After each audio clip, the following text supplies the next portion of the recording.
2022. Sepanjang bulan ini kita akan belajar untuk mempersiapkan diri kita menjalani 3 hal yang penting.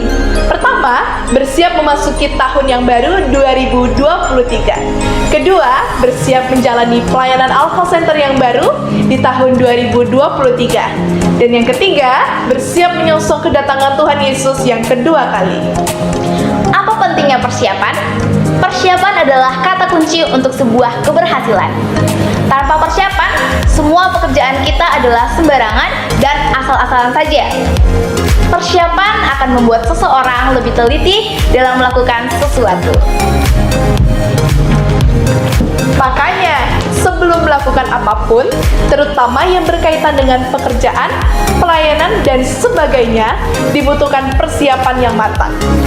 Ini merupakan hal yang wajib dilakukan oleh semua orang percaya. Persiapan memang seringkali menyita waktu yang cukup lama. Namun dengan adanya persiapan matang, maka kesuksesan akan terbuka lebar.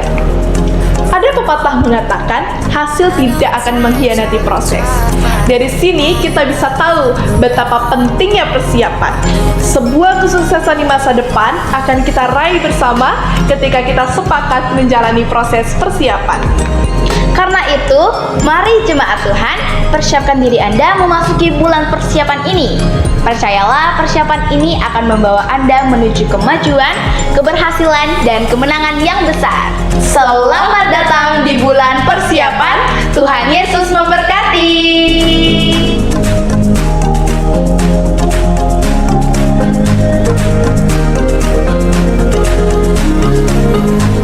Shalom jemaat Tuhan, apa kabarnya? Wow, saya berharap setiap Anda semua dalam keadaan sehat, dalam keadaan baik, dan tentunya Anda semua dalam berkat Tuhan yang luar biasa. Amin. Senang bisa menjumpai Anda kembali di small group kita pekan ini. Dan mari sebelum kita memulai small group ini, mari kita akan bersatu hati dan kita berdoa. Mari kita berdoa. Bapak, terima kasih buat anugerah yang luar biasa hari ini, karena kami boleh bersama-sama berkumpul di small group ini.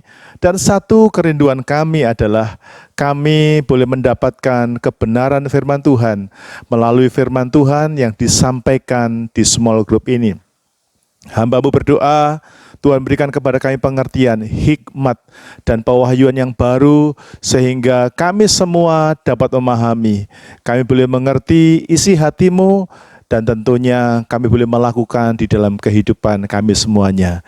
Berikan sukacita ketika kami mendengar firman ini, dan berikan damai sukacita dari sorga untuk kami semua boleh menerima firman kebenaran ini untuk kami praktekkan di kehidupan kami. Dalam nama Tuhan Yesus Kristus kami berdoa. Haleluya.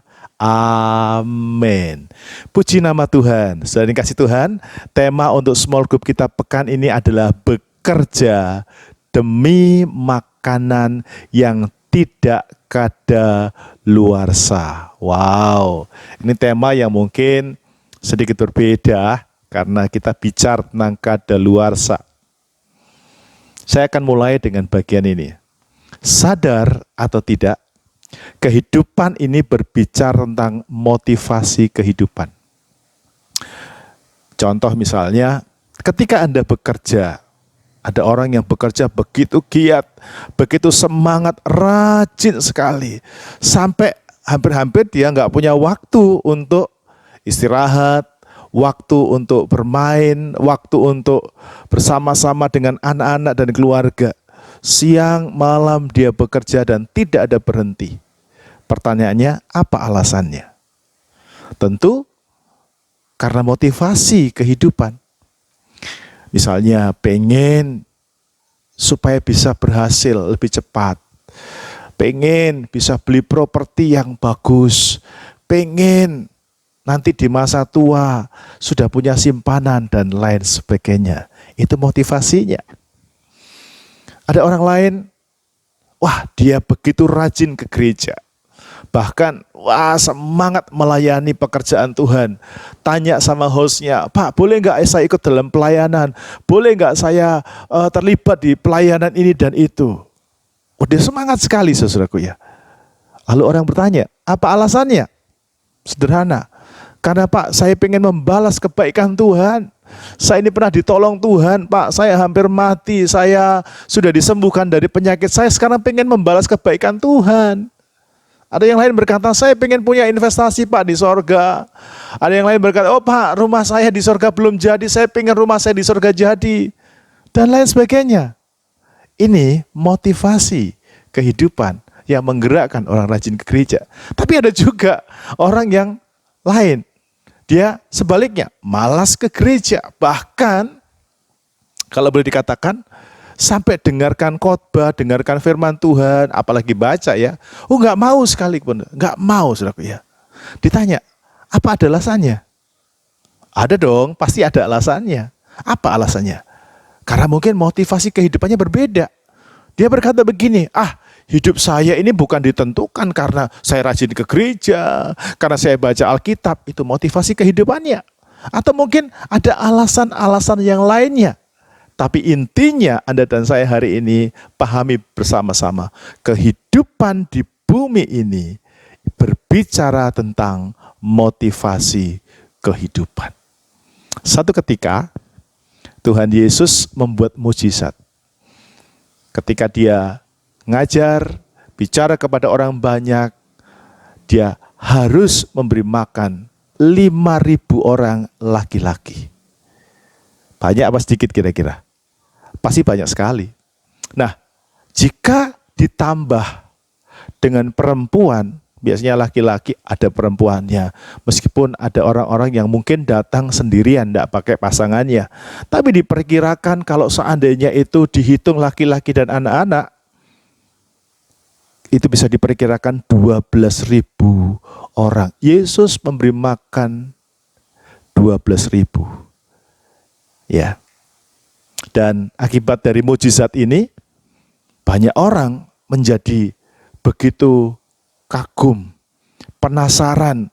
Orang pengen lihat. Kenapa? Mendengar tetangganya bilang, wih kemarin Tuhan Yesus itu luar biasa. Dia buat mujizat dari cuma 5 roti dan 2 ekor ikan. Dia bisa memberi makan. Halo, berapa? Kira-kira itu ada 12 ribuan loh.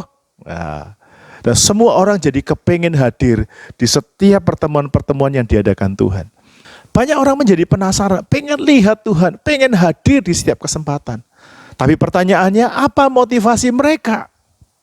Mungkin ada yang bilang begini, Pak, saya pengen menikmati hadirat Tuhan. Ada berkata, ada yang pengen sembuh Pak dari sakit saya. Ada lagi yang berkata, wah saya pengen ada pemulihan terjadi dalam keluarga saya. Atau mungkin ada alasan-alasan yang lain. Tapi sesungguhnya saya ingin berkata kepada setiap saudara, ada banyak motivasi dari kebanyakan orang mencari Tuhan. Ya, tapi mari kita akan lihat apa motivasi kebanyakan orang dalam mencari Tuhan. Ya, coba lihat sama-sama. Yohanes pasal 6 ayat 25 sampai dengan ayat yang ke-26. Firman Tuhan berkata, ketika orang banyak menemukan Yesus di seberang laut itu, mereka berkata kepadanya, Rabi, bila mana engkau tiba di sini? Yesus menjawab mereka, aku berkata kepadamu, sesungguhnya kamu mencari aku bukan karena kamu telah melihat tanda-tanda, melainkan karena kamu telah makan roti itu dan kamu kenyang. Ya, apa motivasi banyak orang? Waktu orang banyak itu cari Tuhan Yesus, lalu satu ketika dia ketemu dengan Tuhan Yesus, dia bilang, Guru, kapan kau datang? Lalu Tuhan berkata, kamu ini mencari aku bukan karena supaya kamu mengalami kuasaku, tapi karena kamu ini mau mengejar berkatnya doang. Ini kalau saya bisa terjemahkan dalam terjemahan bebas. Guru berkata kepada mereka, kamu itu datang itu bukan supaya mengalami kuasaku, tapi supaya kamu itu tujuannya adalah untuk mengejar berkatku doang. Supaya pekerjaanmu lancar, supaya rumah tanggamu aman, supaya masa depanmu baik. Tapi kamu tidak punya kerinduan untuk mengalami kuasaku secara pribadi. Lalu Tuhan Yesus mengajar orang banyak itu. Dan biarlah pelajaran ini juga menjadi pelajaran bagi kita. Yohanes 6 ayat yang ke-27. Sama-sama kita baca. 2, 3. Bekerjalah bukan untuk makanan yang akan dapat binasa, melainkan untuk makanan yang bertahan sampai kepada hidup yang kekal, yang akan diberikan Anak Manusia kepadamu. Sebab dialah yang disahkan oleh Bapa Allah dengan meterainya. Saudara, dari ayat yang baru saja kita baca, Tuhan berkata begini, bekerjalah untuk makanan yang bertahan sampai kepada hidup yang kekal. Tuhan berkata, bekerjalah untuk makanan yang tidak kadaluarsa. Ini artinya, bekerjalah bukan untuk makanan yang akan dapat binasa, tapi bekerjalah untuk makanan yang tidak bisa kadaluarsa. Artinya Tuhan mau Anda dan saya itu punya motivasi hidup mengejar apa yang tidak dapat binasa. Tuhan mau kita punya motivasi hidup mengejar apa yang tidak dapat kadaluarsa. Kejarlah sesuatu yang bisa tahan sampai hidup yang kekal. Nah, Tuhan suka menggambarkan ini sesuai dengan makanan. Kita semua tahu ada makanan-makanan yang bisa tahan 6 jam, 1 hari, 3 hari. Bahkan ada makanan-makanan tertentu yang bahkan dibuat bisa tahan bertahun-tahun, saudaraku. Tapi pertanyaan saya, apakah ada makanan yang tidak bisa kadaluarsa? Halo? Ada apa tidak? Makanan yang tidak bisa kadaluarsa. Jawabannya tidak ada. Wah, kalau begitu makan apa sih yang tidak bisa kadaluarsa? Lihat sama-sama Matius 6 ayat yang ke-19 sampai 20. Janganlah kamu mengumpulkan harta di bumi. Perhatikan. Di bumi ngengat dan karat merusakkannya, dan pencuri membongkar serta mencurinya. Ini namanya kadaluarsa. Ayat 20. Tetapi kumpulkanlah bagimu harta di sorga. Di sorga, ngengat dan karat tidak merusakkannya, dan pencuri tidak membongkar serta mencurinya. Ini namanya tidak kadaluarsa. Nah, sekarang apa motivasi hidup kita yang sesuai dengan firman Tuhan? Motivasi kita adalah bekerja demi makanan yang tidak kadaluarsa. Caranya bagaimana? Cara bekerja demi makanan yang tidak kadaluarsa. Yang pertama, kita harus mempercayakan hidup kita kepada Tuhan Yesus. Coba kita lihat sama-sama di dalam Yohanes 6 ayat yang ke-29. Firman Tuhan berkata, jawab Yesus kepada mereka, inilah pekerjaan yang dikehendaki Allah, yaitu hendaklah kamu percaya kepada Dia yang telah diutus Allah. Tuhan rindu kalau setiap saudara pengen bekerja demi makanan yang tidak kadaluarsa. Saudara yang pertama lakukan adalah harus percaya kepada Tuhan. Percayakan hidupmu kepada Tuhan. Nah, kata percaya yang dipakai dalam Yohanes pasal yang ke-6 ayat 29 ini dipakai kata Yunani pisteo. Arti kata pisteo itu bisa berarti beriman, percaya terhadap Allah, atau percaya di dalam Allah. Kemudian juga bisa berarti mempercayai, bisa berarti meyakini seseorang, yaitu Yesus. Atau yang ini yang saya mau katakan, mempercayakan sesuatu kepada orang lain, yaitu kepada Yesus. Nah, arti jelasnya begini, makanan apapun itu tidak akan bisa tahan lama. Tapi agar bisa tahan lama, itu biasanya harus diberi bahan apa? Pengawet. Harus divakum dan lain sebagainya. Nah, jika semua yang kita kerjakan ingin tahan lama dan bisa sampai kekal, Tuhan mau percayakan, serahkan itu ke dalam tangan Tuhan Yesus. Amin. Satu ketika, seorang teman saya, dia berkata kepada saya, istri saya itu bisa bikin nasi bakar dan rasanya enak sekali. Nah, nasi bakar yang dia buat nggak bisa tahan lama. Dibuat paling lama tahannya itu 3 hari atau 1 minggu begitu. Waduh, dia kepingin buat makanan ini bisa dinikmati banyak orang, bisa dibawa ke luar negeri, bisa laris, bisa maju, bisa tahan. Gimana caranya supaya bisa tahan? Singkat cerita, mereka bertemu dengan seorang ibu hamba Tuhan, istri pendeta juga, dan dia bisa buat makanan itu tahan 1 tahun. Wah, lalu dia datang dan berkata, tolong ajari saya. Lalu ditunjukkan, saudaraku, caranya. Nah, setelah caranya tahu, dia diajari. Lalu produknya dia ini menjadi makanan yang bisa tahan selama 1 tahun. Tahan.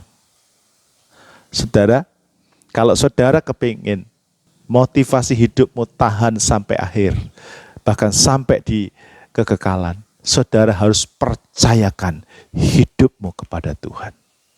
Mulailah untuk mempercayakan bisnismu. Mulailah percayakan keluargamu, pelayananmu itu kepada Tuhan Yesus. Libatkan Tuhan Yesus untuk jalankan usahamu.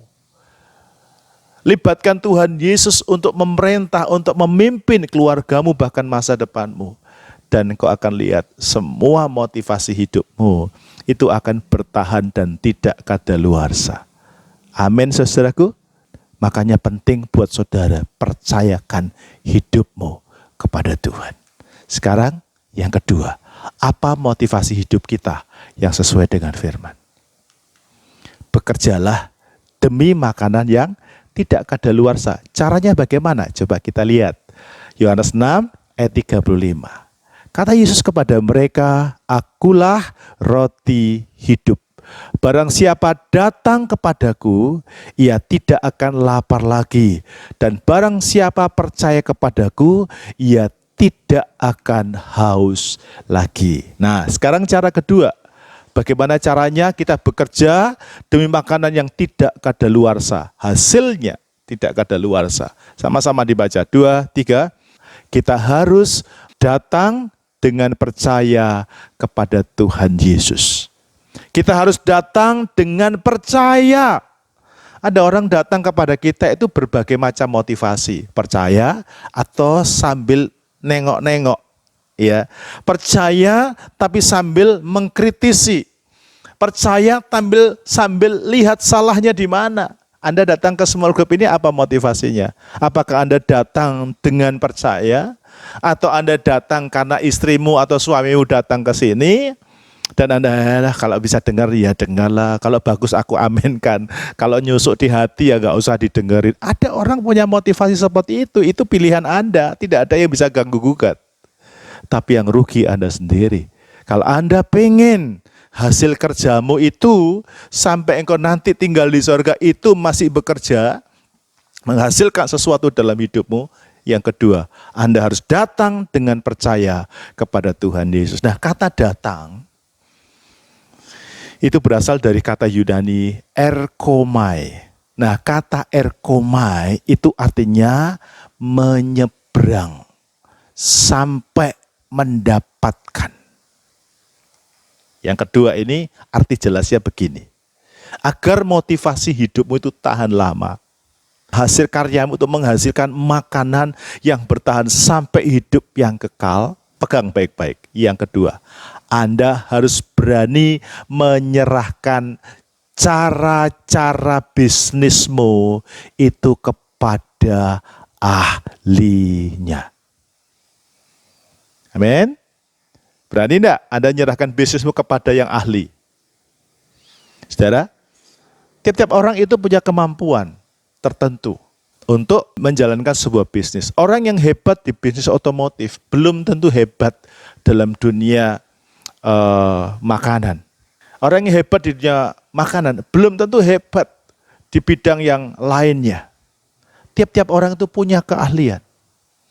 Sehingga setiap bisnis, kalau pengen bisnismu itu bisnis yang kekal, saudara harus serahkan kepada ahlinya. Mari kita lihat Lukas 5. Ayat yang ke-5 sampai 6.